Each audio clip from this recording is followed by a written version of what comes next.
maghapon. Minsan, kulang pa sa gamit. Pa sa gamit.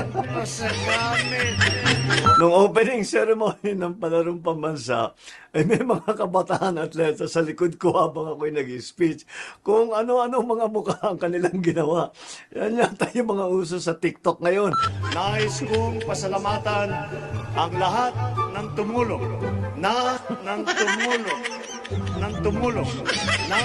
maisakatuparan ang palarong ito. Kung Sandro, baka pwede natin mahanap itong mga batang ito para makilala naman natin. Shout out naman dyan sa mga kabataan. Itong mga nakaraang linggo ay marami tayo mga pinagtuunan, napansin sa mga serbisyo ng pamahalaan. Mga bagay na may dalang direktang ginhawa sa ating mga kababayan. Yan lang naman ang pangunahing direksyon na inilatag natin sa ating kabinete. Paano ba natin pagiginhawain ang buhay ng bawat Pilipino? Di man perpekto at marami pang kailangan ayusin.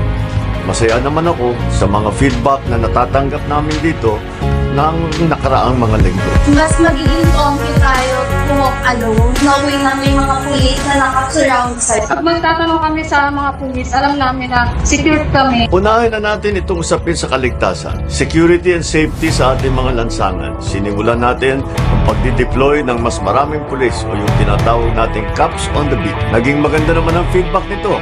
Sabi ng mga tao ay malaki talaga ang natutulong pagka sila ay maging panatag. Ginagawa na rin itong emergency hotline natin at sigurado ako in just a few weeks, baka sa Hulyo pwede na, ay ma-launch na namin ito.